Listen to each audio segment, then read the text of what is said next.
झाला झाला नंतर काढू. नमस्कार आदरणीय पवार साहेब, माननीय विजयदादा, उपस्थित बंधू आणि भगिनींनो, आज खरं तर बऱ्याच दिवसांनी आपण सगळे असे भेटतोय आणि सकाळपासून विकास लवांडे आपल्याला एवढे रागवत आहेत, पण एक गोष्ट मी कबूल करते की आजचं आपल्या अनेक वर्ष अशी सेशन झाली आहेत, पण हे अतिशय उत्तम सेशन सकाळपासून प्रत्येकाचं भाषण चांगलं झालेलं आहे आणि करत असताना पक्षाचं नक्की विचारधारा धोरण काय आहे. मी आणि आताच देशमुख साहेब तेच बोलत होतो की आज नंतर हे जर ज्यांनी नीट ऐकलेलं आहे त्याला आज गाववाडी वस्तीवर जाऊन भाषण करणं फार काही अवघड राहणार नाही, कारण आपली विचारधारा पूर्णपणे आज क्लिअर झालेली आहे. जरी कोणाच्या मनात काही कन्फ्युजन असेल तर आज खरं तर आपण नाशिकला सगळे भेटतोय. गेल्या 6 दशकातल्या आदरणीय पवार साहेबांच्या राजकारणात नाशिक जिल्ह्याचं खूप मोठं योगदान राहिलेलं आहे. अनेक वर्षाचे ऋणानं बंद. खरं तर हा कुसुमाग्रजांचा विवा शिरवाडकरांचा जिल्हा, त्यांचा जन्म इथे झाला.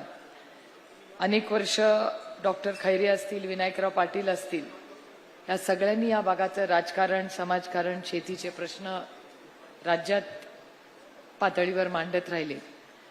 आता शोभाताई बच्चाव आपल्याला इथे बगरे सरांसारखा एक अतिशय उत्तम, वजेजींसारखा अतिशय उत्तम खासदार आपल्यालाही मिळाले आणि ह्या संपूर्ण भागाने 2024च्या आपल्या इलेक्शनला आपल्या विचारधारेबरोबर ताकदीने राहिलेला हा जिल्हा आहे. पण आज काय परिस्थिती आहे. मी अशोक वानखेडेजींचं भाषण ऐकत होते. दिल्लीमध्ये काही भारतीय जनता पक्षाचे लोक पण तुम्ही बोलता हेच बोलत असतात. ते आज कदाचित सत्तेत नसतील आत्ताच्या, पण ते जुने भारतीय जनता पक्षाचे लोक आहेत. आणि मी वानखेडेजी तुमचं भाषण ऐकताना हा विचार करत होते की 2014 मला देशावर बोलायला सांगितलंय म्हणून की 2014च्या आधीची भारतीय जनता पक्ष आणि आत्ताची भारतीय जनता पक्ष ह्याच्यात जमीन आसमानाचा फरक आहे. म्हणजे मी काय बोलतेय, तुम्ही ज्या ज्या गोष्टी बोलल्या त्याच्याबद्दल, की आज खरं तर सकाळपासून एक गोष्ट मला जाणवते की आज एक भारत आणि पाकिस्तानची क्रिकेट मॅच आहे.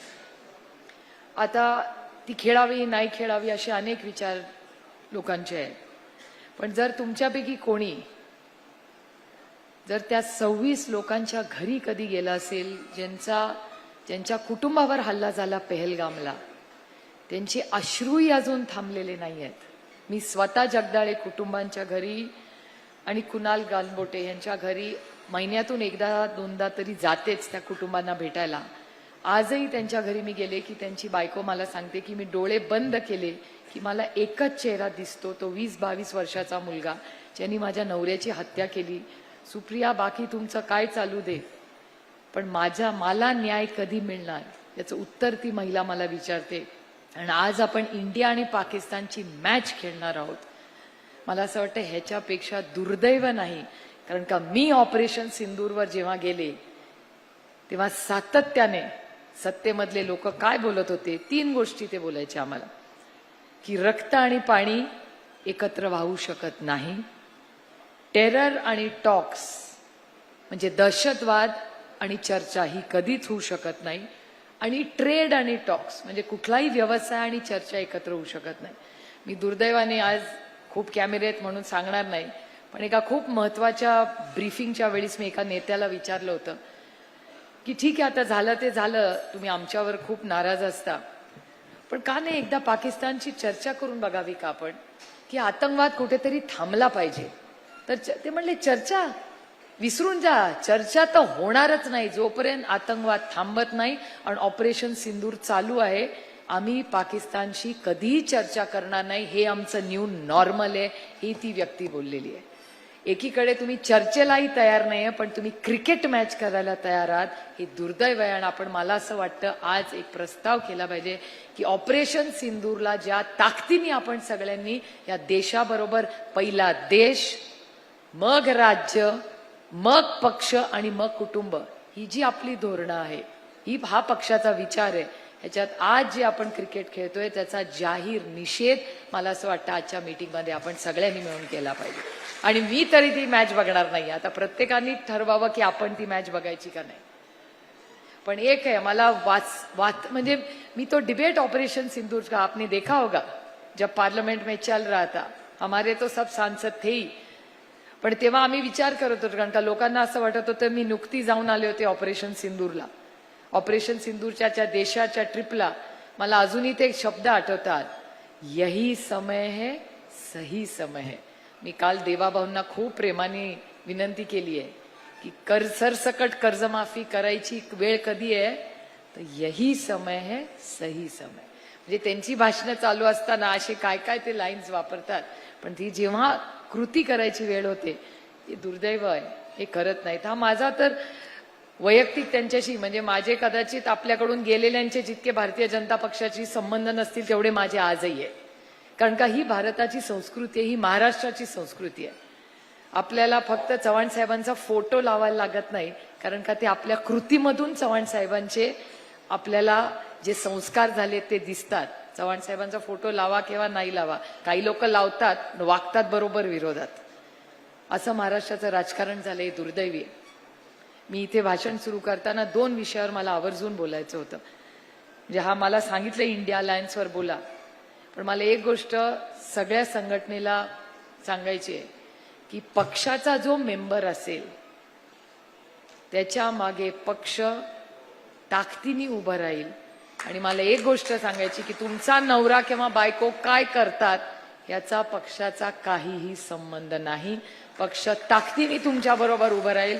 आणि हे जे नवीन गलिच्छ राजकारण महाराष्ट्रात चाललंय त्याचा मी जाहीर निषेध करते. राष्ट्रवादी काँग्रेस पक्ष लढेल, तो स्वतःच्या पेक्षा ताकदवरशी लढेल.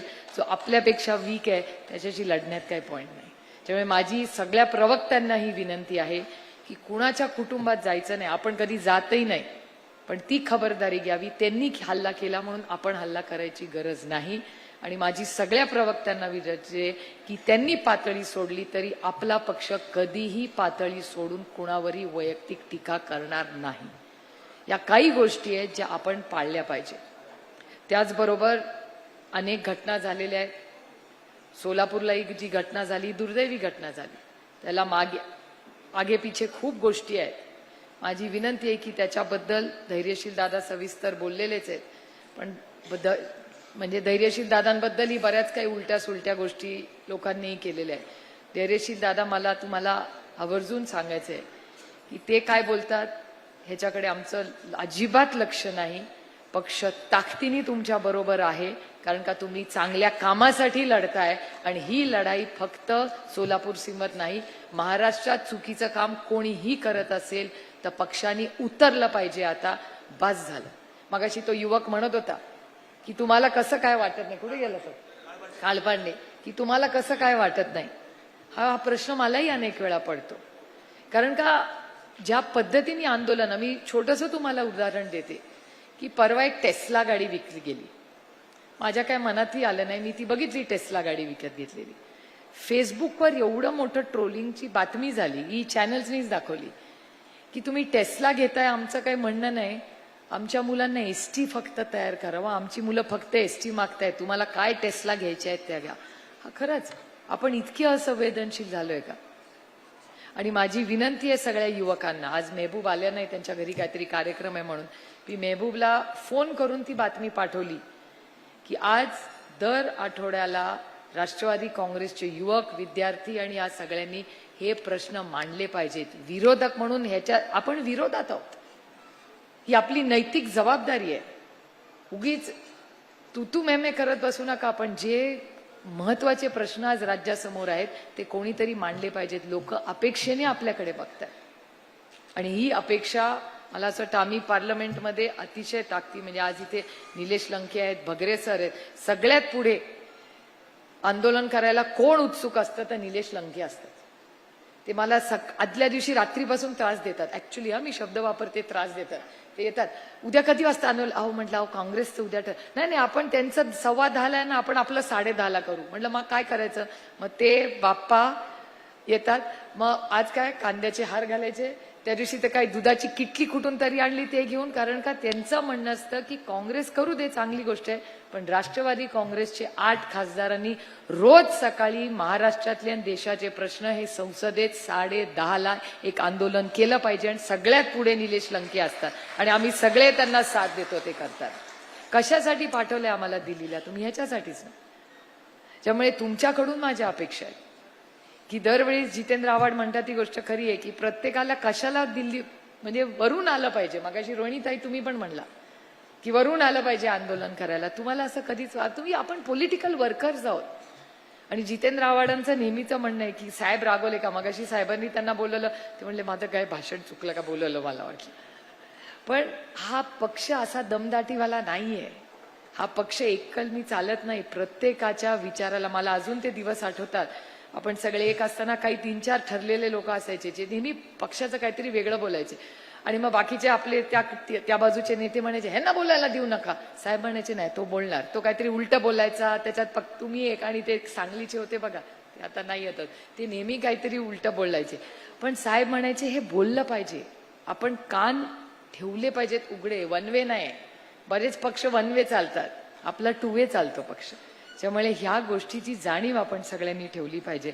आणि संघर्ष होय, तुम्ही म्हणाला हो तुम्ही निवडून आला, मगाशी जानकरजी तुम्ही म्हणाला माझ्या स्वतःच्या मतदारसंघात मी 1.5 लाखांनी निवडून आले. माझी बरोबर लोकसभा टू विधानसभा 1.5 लाखच मतं वाढली. माझा काही आरोप नाहीये. आणि माझं नामोलदारांचं म्हणणं आहे की वोट चोरीची इन्क्वायरी बारामती आणि शिरूर मधूनच सुरू करा, बाकी कुठेच करू नका. जे आम्ही जिंकलोय 1.5 लाखांनी, आमच्यापासून सुरुवात करा, कारण आम्हाला कुणावर आरोप करायचे नाहीत. आता ते सगळे बघणार, मी विचार करतो ते सगळ्यांची भाषण, प्रशांत दादाचं ते डब्बा बघितल्यावर, की आता संध्याकाळी म्हणतील हरला तर मान्य करा, रडीचा डाव कशाला खेळता वगैरे, असती सगळी कॉमेंट संध्याकाळी येतील. त्याची मी फारशी चिंता करत नाही. पण माझं असं म्हणणं आहे की जितेंद्र आव्हाडांबद्दल जानकरजी तुम्ही बोलला, तुम्हाला माहिती आहे जितेंद्र आव्हाड 1.5 लाखांनी का निवडून आले? कारण ते प्रत्येक दिवशी रात्री, हे त्यांचं सिक्रेट, ट्रेड सिक्रेट मी सगळ्या कॅन्डिडेट्सला सांगते, ते रोज रात्री त्यांची टीम किती रोज मतं वाढली ह्याचा आढावा घ्यायचे. रोज रात्री त्यांना माहिती असायचं की कुठली मतं वाढली, ते सगळं टॅपिंग त्यांनी, म्हणून ते 1.5 लाख मतांनी निवडून आले. मी स्वतः खडकवासल्याला 60,000नी मायनस होते. आता इथे बसले, आम्ही काय केलं खडकवासल्यात, यावेळेस प्लस नाही झालो, पण 60 वरनं 20 वर आलो. याचं कारण या सगळ्यांनी, अण्णा इथे बसलेले आहेत, काका चव्हाण इथे आलेले नाहीत, मला वाटतं काका आहेत का, हे काय, मी सगळे आमचे खडकवासल्याचे लोक आहेत, ते रोज प्रत्येक गल्लीत जायचे आणि वाचन करायचे. रोहितला माहिती आहे, तो इन्चार्ज होता माझ्या मतदारसंघाचा. त्याच्यामुळे या सगळ्यांनी मिळून प्रत्येक खडकवासल्यामधल्या शहरी भागात गेलेले आहेत आणि ते वॉर्ड असतो ना, वॉर्ड मधला जो पुरी बूथ लिस्ट असते त्याचं वाचन करायचे रोज संध्याकाळी जाऊन, आणि मग नावं कॅन्सल करायचे.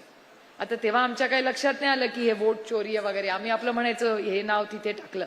पण आम्हाला खडकवासल्याला 60 वरनं 20 वर यायचं कारण 40,000 मतं आम्ही कॅन्सल केली. आम्ही नाही केली कारण का ती नव्हतीच तिथे, माणूसच जागेवर नव्हता. त्यामुळे आपण जेव्हा अशी शिबिरं घेतो आणि विचार मंथन करतो, एकीकडे इलेक्शन कसं जिंकायचं, काय प्रक्रिया आहे, जे जिंकले त्यांनी काय केलंय, आणि त्याचबरोबर आपल्या विचारधारेची क्लॅरिटी. आज महाराष्ट्रामध्ये प्रचंड अस्वस्थता आहे. मलाही टीव्ही बघलं की अस्वस्थता वाटते. मी तुम्हाला खरंच प्रांजळपणे कबूल करते, मी कोण आहे काय हे मी दिल्लीला जाईस्तोवर माहिती नव्हतं मला. आपली इलेक्शन लढायचो, माणुसकीच्या नात्याने जगायचो. पण आज दिल्लीलाही गेल्यावर लोक मला सांगतात की ताई, मी खूप हिम्मत करून ही खरं गोष्ट सांगते, मी एका मंत्र्याला प्रश्न विचारला आणि त्या दुसऱ्या एका माणसाने येऊन मला सांगितलं की ताई आपको उसको सवाल नहीं पूछना था. म्हटलं क्यों, सवाल गलत था मेरा? बोले नहीं ताई वो ठाकुर है. ऐसे तो आप भी ठाकुर है, वो भी ठाकुर है और आप भी ठाकुर है, ठाकुर ने ठाकुर को सवाल नहीं करना. म्हणजे मी ठाकूर आहे. ते म्हणले हाँ आपको पता नहीं आप ठाकूर आहे. मला खरंच माहिती नव्हतं की मी ठाकूर आहे. आता तो दिल्लीवाला, मग दुसरा म्हणतो ताई आप ठाकूर नाही आहे, आप तो दुसरं काहीतरी त्यांनी मला सांगितलं, आता आठवत नाही मला काय म्हणलेला तो. पण आता असं जर इतका विचार आपण करायला लागलो तर ही लोकशाही कशी चालणार? मी एक विरोधातली खासदार एका सत्तेतल्या मंत्र्याला प्रश्न विचारत होते, पण ही जर विचारधारा आपली नवीन पिढीची इतकी जायला लागली, आणि नवीन पिढीचे माझ्याहून वयाने लहान लोक आहेत जे मला असं सांगतायत, जे फॉरेनला शिकलेले आहेत, परदेशात गेलेले आहेत, ही जर विचारधारा झाली तर आपल्याला हे समाज म्हणून हे फोटो लावायचा अधिकारच राहणार नाही. त्यामुळे आपल्या विचारधारेशी आपण निष्ठा तर ठेवलीच पाहिजे, पण त्याचबरोबर आपण हा जो छोटा विचार या राज्यात करतोय, आदरणीय पवारसाहेब त्याच्याबद्दल बोलतीलच, पण आज जी समाजात कटुता वाढत चालली आहे ही कुठेतरी थांबली पाहिजे. आणि मी अनेक वेळा महाराष्ट्राच्या माननीय मुख्यमंत्र्यांना विनंती केली आहे की एक ऑल पार्टी मीटिंग बोलवा, सगळ्या समाजाच्या घटकांना बोलवा आणि चर्चा करा, आणि महाराष्ट्राच्या हिताचं असेल कधीतरी राजकारण ठेवून महाराष्ट्राचं हित बघा, ही माझी महाराष्ट्राच्या मुख्यमंत्र्याकडून अपेक्षा आहे. नाहीतर 5 दिवसाचं सेशन बोलवा, चर्चा करा आरक्षणावर, आणि जो काही योग्य निर्णय असेल आणि महाराष्ट्राच्या साठी जो योग्य निर्णय असेल तो निर्णय घ्या. पण दुर्दैव आहे की आज महाराष्ट्रात समाजात आणखीन तेढ वाढत चाललेत. महत्वाचे प्रश्न राहिले. आज शेतकऱ्यांचा प्रश्न असेल, हा पूर्णपणे मागे पडलेला आहे. अनेक शिक्षणाचे प्रश्न असतील. मगाशी रोहिणीताई तुम्ही शिक्षणाबद्दल बोलत होता, 3 भाषांचा विषय मागे राहिला. 3री भाषा आता कंपल्सरी आहे का नाही, काय पॉलिसी आहे मला माहिती नाही या राज्याची, कारण का कुठलीच पॉलिसी धड या सरकारमधली कळत नाही काय आहे ती.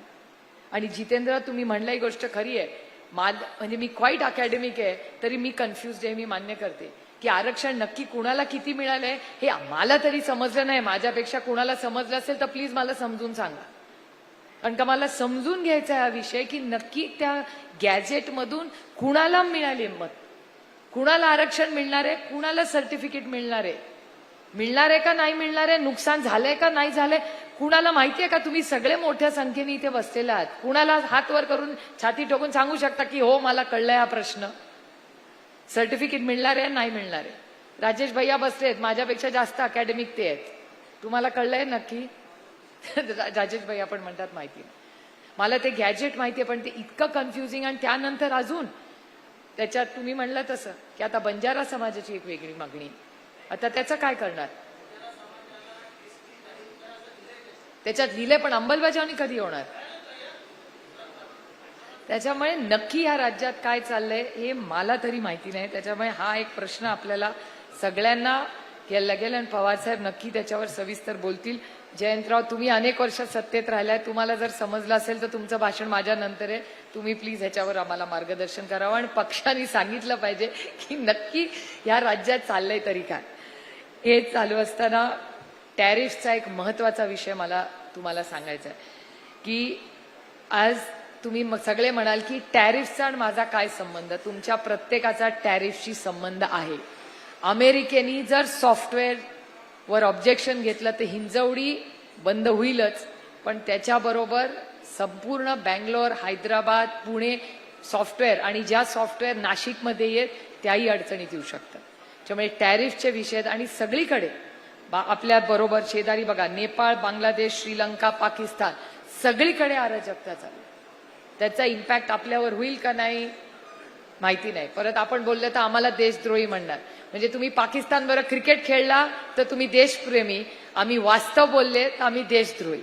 त्यामुळे दुर्दैव आहे. त्यामुळे ही सगळी ज्या प्रक्रिया आहे, मला विचाराल तर आज भारतात प्रचंड अस्थिर वातावरण आहे. आदरणीय पवार साहेबांचंच कालचं स्टेटमेंट तुम्ही ऐकलं असेल.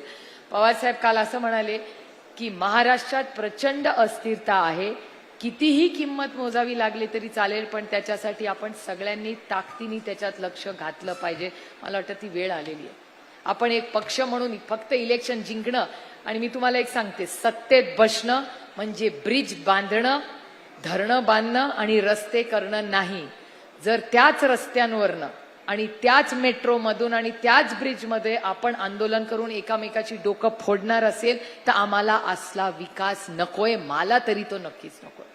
या देशात जर एकामेकाचा सन्मान करून आपण राहिलो, एक समाज म्हणून, एक भारतीय म्हणून राहिलो, ज्याच्यात महिलांचाही मान सन्मान होईल, अशा महाराष्ट्र आपल्याला अपेक्षित आहे. त्यामुळे आजचा महाराष्ट्र सत्तेमध्ये जे कोणी बसलेले आहेत त्यांचे रुसवे फुगवे हे सगळं जे बालिशपणा चाललाय ना, तो कुठेतरी थांबला पाहिजे. कारण का तो महाराष्ट्राच्या हिताचा नाही. प्रत्येकजण आपल्या स्वार्थासाठी राजकारण करतो. हे राजकारण कुठेतरी मोडून काढायची ताकद ही आपल्या सगळ्यांमध्ये आहे. फक्त लढाईची तयारी झाली पाहिजे. आणि इथे जे जे बसलेत ते सगळे लढणारे आहेत. जातील येतील सगळे करतील. मगाशी मला कोणीतरी भेटलं, त्यांना मी विचारलं, अरे ते गेलेले आजकाल कुठे दिसत नाही. म्हणजे तिथे गेलेत पण शांत आहेत. म्हटलं का शांत आहेत? तिथे गेली तरी इन्क्वायरी चालूच आहे. मग जाऊन झालं काय? इथे असता तर लढला तरी असता. आता तिथे बसून मुख्याचा मार चाललाय. त्यामुळे हे सगळं जे चाललेलं हे गलिच्छ राजकारण, खरंच आपने जो कहा वो सही है की हद कर दी इस सरकारने. त्यामुळे हा बदल घडवण्यासाठी आपल्याला लढलं पाहिजे. लढण्याची ताकद आपल्यात आहे. आता ते म्हणले जरा दुसरं काहीतरी, अशोक वानखडेजी म्हणले दुसऱ्या काही गोष्टी आपण केल्या पाहिजेत. आता वो कर सकते की नहीं पता नहीं, कोशिश जरूर करेंगे. वो पता नहीं, अभी वो थोड़ा बदलाव हमारी राजनीति में आना रहेगा, लेकिन कोशिश हम जरूर करेंगे. पण आज एक तुम्हाला सांगते, राहुलजींबद्दल आपण सगळे बोलला. आता ते काय ॲटम बॉम्ब फोडतायत मीही उत्सुकतेने त्याची वाट बघते.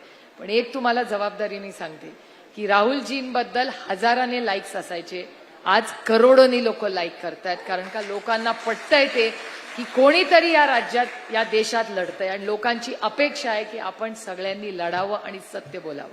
त्यामुळे घाबरू नका. तुम्हाला आता फोन येतात सगळ्यांचे, ते सगळं चालूच राहील. पण एक तुम्हाला सांगते, जे माझं स्वतःचं मत आहे की कोणीही हल्ला आणि इथे तिथे गेला, यांनी फार पवार साहेबांचं कौतुक केलं. त्याचं कारण एवढं आहे की कोणी गेलं आणि आलं तरी ना पवार साहेबांना काही फरक पडत नाही. कारण का ते स्वतः सेल्फ मेड आहेत. ते माझ्यासारखे परिवारवाद नाही आहेत. त्याच्यामुळे त्यांना काही फार त्रास त्याचा होत नाही आणि त्यांना महाराष्ट्राच्या आणि भारताच्या युवकांवर विश्वास आहे. याचं कारण असं की टॅलेंट की कमतरता नाही आहे देश में. त्याच्यामुळे कोणी गेलं ना आलं तरी नवीन लीडरशिप होणार नाही तयार, अशा भ्रमात कोणी राहू नये. पोरं जगतात आईशिवाय, पक्षाला नवीन टॅलेंट का नाही मिळणार? त्यामुळे पक्षाला नवीन टॅलेंट मिळेल. आपण सगळ्यांनी ताकदीने फक्त ते टॅप केलं पाहिजे. दुसऱ्यालाही थोडीशी जागा सगळ्यांनी दिली पाहिजे. आम्ही दिल्लीमध्ये सगळे मिळून इंडिया अलायन्सचं अतिशय उत्तम काम चाललेलं आहे. 300 लोकांचा खासदारांचा सगळ्यात अभूतपूर्व अप्रतिम असा मोठा मोर्चा तुम्ही पाहिला की नाही टीव्हीवर? ते अखिलेश यादव कुठून तरी उड्या मारत होते, आमचा बाप्पा कुठले तरी चढत होता. मी म्हणलं अहो चढू नका. आता ते अखिलेश यादव चढले त्या बॅरिकेडवर, सगळे चढले त्या बॅरिकेडवर, महिला पण चढल्या सगळ्या बॅरिकेडवर. आपली पण चालली होती. म्हणलं थांबा थांबा, आता तुम्ही चढू नका. पण खूप उत्सुकतेने, खूप म्हणजे दिल्लीमध्ये तुम्ही गेला ना तर क्या माहोल आहे दिल्लीमध्ये. दिल्लीमध्ये असं वाटतं की आता बदल होणारच आहे असं वातावरण देशामध्ये आहे. पण तो आत्मविश्वास आम्हाला दिल्लीत आहे. आणि आम्ही तर डायरेक्ट त्यांच्याशी लढतो. ज्यांच्या जीवावर हे लढतात त्यांच्याशी आम्ही डायरेक्ट तिथे लढतो. त्याच्यामुळे तुम्ही काळजी करू नका. बातम्या येतील, उठा आणि कामाला लागा आता इलेक्शनच्या. आणि जो इच्छुक असेल ना, उठा आणि कामाला लागा. फक्त पैशांनी इलेक्शन जिंकता येत नाही. फक्त जर इलेक्शन असतं तर फक्त पैसे चालले असतात तर आम्ही 8 जण निवडून आलोच नसतो. आम्ही खूप मोठी ताकद लढलोय सगळे. त्यामुळे ते फक्त पैसे वाटतील, ते हे करतील, ते करतील, याच्या मागे चिंता करू नका. स्वतःवर आत्मविश्वास ठेवा. लोक निवडून येतात, पण डायरेक्ट कॉन्टॅक्ट आहे. आता मला आता एक शेवटची गोष्ट सांगून माझं भाषण संपवणार आहे. मी ना दौऱ्यात जेव्हा जायचे ना, तेव्हा घरी आल्यावर साहेब मला विचारायचे, कोण होतं दौऱ्यात? सांगायचे आमदार होते, जिल्हा परिषद अध्यक्ष होता. अजून कोण होतं? नाही, गाडीत आम्हीच होतो. अच्छा. मला म्हणते तू दरवेळेस नेत्यांबरोबरच गाडीत फिरते? म्हणलं हो, ते गाडीत बसतात, आमदार खासदार असतात, आम्ही जातो. डायरेक्ट कॉन्टॅक्ट ना ठेवते मी गावात. नंतर जेव्हा सगळी गेली ना तेव्हा लक्षात आलं की डायरेक्ट मी कुणाच्या जीवावर निवडून आले? मी 1.5 लाख मतदारांच्या जीवावर निवडून आलेले. मी कुठल्या नेत्याच्या जीवावर यावेळेस नाही निवडून आले. त्याच्यामुळे सगळ्यात मोठी ताकद हा नेता नसतो, तिथला शेवटचा कार्यकर्ता असतो. ह्यावेळेस अमोल दादाला आणि मला कार्यकर्त्यांनी जिंकून आणलं. आम्हाला कुठलाही नेता आमच्याबरोबर नव्हता. ना जिल्हा परिषद होतं, ना पंचायत समितीत बँक होत, कोणीही आमच्या बरोबर नव्हतं. सगळे माझ्या विरोधात होते आणि या बाप्पाच्या यांच्या विरोधात होते. मोठी ताकद होती जिल्ह्यातली आमच्या विरोधात. आम्ही कसे निवडून आलो? कारण का कार्यकर्ता आमच्या बरोबर ताकदीने उतरला होता आणि मतदार होता आणि पर्सनल कॉन्टॅक्ट. लोक मला हसतात की हिच्या मतदारसंघातल्या प्रत्येक मतदाराचा आणि हिचा फोटो आहे. हो आहे. कारण का त्या मी कुणामुळे आज इथे उभी आहे? मी पक्षामुळे उभी आहे. पण त्या शेवटच्या मतदारांनी जो माझ्यावर विश्वास दाखवला ना बारामती लोकसभाच्या, त्याच्यामुळे मी आज इथे. जेव्हा मी लीड केलं ना ऑपरेशन सिंदूरला जाताना, तेव्हा एक गोष्ट मी माझ्या डोळ्यात ठेवली की हो, मोदीजींनी मला ही संधी दिली आहे, पण ही संधी त्यांनी का दिली मला? कारण बारामती लोकसभा मतदारसंघ ताकदीने या संघर्षाच्या काळात माझ्याबरोबर उभे राहिला, म्हणून मी जगात जाऊ शकले आणि ताठ मानेने तिथे भारताच्या वतीने बोलू शकले. त्याच्यामुळे ही सगळी ताकद ही कार्यकर्त्यांची आहे आणि ते मोठ्या संख्येने आज आहेत. काल मला शशिकांत शिंदेही म्हणाले की काही ठिकाणी नेते गेलेत पण कार्यकर्ता जागेवर आहे, असं तुम्ही मला काल म्हणला. ही गोष्ट सेनेची पण तीच परिस्थिती आहे. त्याच्यामुळे जर आपला मतदार आणि आपला कार्यकर्ता जागेवर असेल तो कोई भी ताकद हमें हरा नहीं सकती. त्यामुळे आज आपण मोठ्या संख्येने आला. खूप चांगलं नियोजन. सुनील भुसारा कुठे देव जाणे, हा, सगळ्यात जास्त कष्ट सुनील भुसारांनी आज केलेले आहेत. त्यांच्यासाठी खूप मनापासून आभार. 8-10 दिवस ते महेशला पण आधी पाठवलं होतं, रोहित, विकास लवांडे, रविवार, हे सगळे 8-10 दिवस सगळेजण इथे येत आहेत. सगळी नाशिकची टीम, पुरुषोत्तम असेलच त्याच्यात, सगळे त्यामुळे या सगळ्या टीमनी अतिशय चांगलं नियोजन केलं. खूप चांगला कार्यक्रम झाला. खूप चांगली भाषणं खूप दिवसांनी ऐकायला मिळाली आणि नवीन काहीतरी घेऊन वैचारिक आपण इथून जाऊ. हा मागचा जो विचार त्यांनी सांगितलं कीर्तनाला 8:30 वाजता यायचे, मी म्हणत नाही, त्यांची ऑर्डर आहे. त्यामुळे आज आपण सगळे आलात याबद्दल तुमचं सगळ्यांचं मनापासून स्वागत करते आणि जयंत पाटलांना विनंती करते की त्यांनी आम्हाला मार्गदर्शन करावं.